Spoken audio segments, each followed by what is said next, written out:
Now, in the United States, the Secretary of War, Pete Hegseth, Secretary for Defense, he's announced that the U.S. military will introduce testosterone screening, and here's the announcement. Our most decisive tactical advantage will always be the individual warfighter. We have a sacred duty to maintain that advantage, which is why we must constantly look for new ways to optimize your performance, your resilience, and your long-term health. And to meet that commitment today, I'm authorizing a new screening program for testosterone deficiency for our service members, ensuring you have the right testosterone levels to operate at your absolute best. So the idea of keeping up testosterone levels, it's referred to as high T in leadership circles. It is certainly backed by the Vice President, J.D. Vance, who appeared on Joe Rogan's podcast last year. He said this. Well, have you seen all these studies that basically connect testosterone levels in young men with conservative politics? Oh, yeah. Yeah. So maybe that's what's going on. Well, there's a certain amount maybe that's of why the Democrats want us all to be, poor health and overweight, is because that means we're going to be it means we're going to be more liberal, right?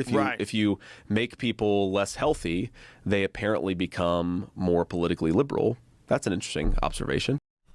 Well, more testosterone, less liberal thinking is an interesting observation, as Joe Rogan suggests. Meaghan Mobbs is a former paratrooper and also the president of the R.T. Weatherman Foundation. Welcome to the program, Meaghan. Hi, thank you so much for having me. Do tell me what you think of this idea of testosterone screening, the idea of a goal of high T soldiers. What do you make of it?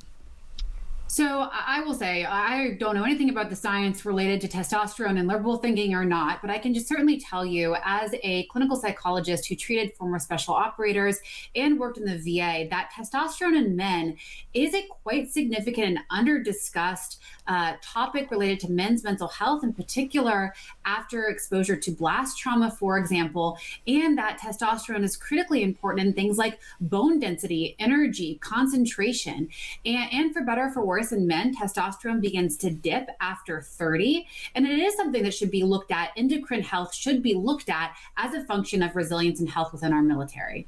So you're a supporter of the Hegseth policy, keep up the T level. I am. And the reason being is because there's actually a lot of evidence that suggests this is a positive thing. Again, this isn't some cosmetic metric by which we're looking at manhood or masculinity. Again, this is something that's critically necessary, again, for bone density, for metabolism, sexual function, energy, concentration, physical performance, mood, recovery. All of that is evidence-based. That's not like a Secretary Hegseth thing. That's a science thing. And what we know about testosterone in men, like I said, it begins to dip around 30, is that exposure to things like blast trauma, which you experience in military service, chronic sleep deficits, interruption in your circadian rhythm, all of those can affect levels of testosterone over time. And what we know is that low testosterone in men can also lead to kind of the entrenchment of psychological disorders like depression or post-traumatic stress disorder. Well, so again, this isn't like cosmetic hormone. Right, and you'll know too that Pete Hegseth, the Defense Secretary, has a very, very strong view on physical prowess. He thoroughly admires the special forces and would like as much of the American military to be at that sort of level of physical prowess as conceivably possible. Now, critics say that's just not possible when it comes to the general run of the American military. What do you say to that? Well, certainly you can't mass produce special operators, right? That's a given. You can't have the same level of someone in a special operations unit that you're going to have in line infantry. But that doesn't mean that endocrine system changes necessarily across those individual men. Testosterone issues have been reported, or endocrine issues have been reported in all populations of the military. Yeah. And when I was a clinical psychologist, this was something that many of the men specifically asked about because they wanted to know about their testosterone function, irrespective of what unit they were assigned to. And low testosterone, by the way, in special operators is a relatively well-known and well-discussed phenomenon. And for a long period of time, special operators pushed for testosterone therapy, pushed for testosterone testing, because they recognized by virtue of their jobs, it could impact their testosterone production, because blast exposure can affect your pituitary gland, which affects testosterone production. Yeah. So this is not, again, some type of I keep using the word cosmetic hormone. Testosterone is critical for men. I mean, this is a really important thing. And I hate that it's becoming some sort of talking point because we want masculine men. It has nothing to do with that whatsoever. Yeah, I mean, you're right. It has become something of a talking point, hasn't it? And Pete Hegseth himself, he's also been concerned with the appearance of soldiers. He's banned the wearing of beards. He's berated high-ranking officers as fat generals.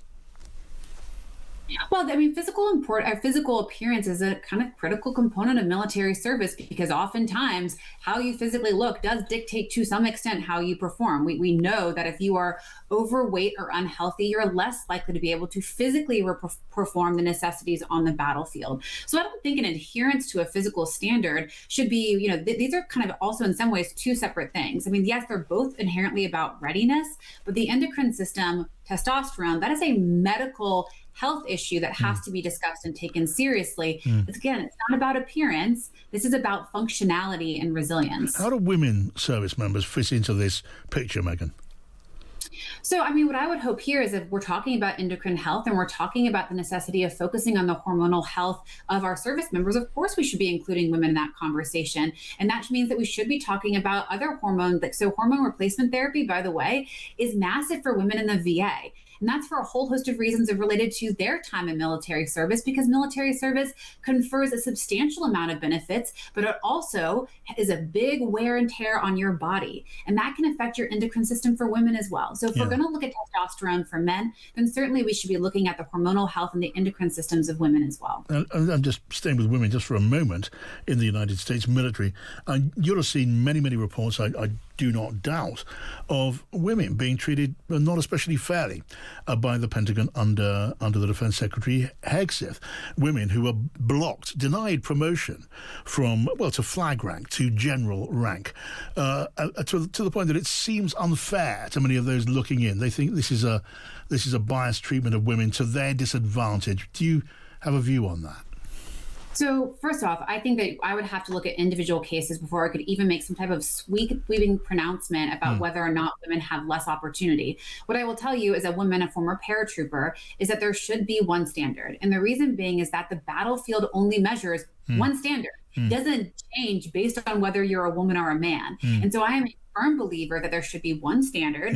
If you make it, great. Every opportunity should be open to you. If you don't, that's a different story. But women should have every opportunity. But if they don't make the standard, they don't make the standard. And it shouldn't be about them being a woman or not. Yeah, but it's argued, isn't it, and reported on the statistics that it is not a fair treatment. It's not about merit.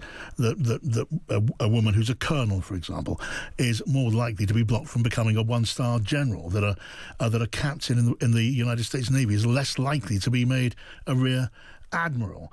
You will have seen those reports. It's backed up, it is said, by the evidence. Are you concerned if that turns out to be the case?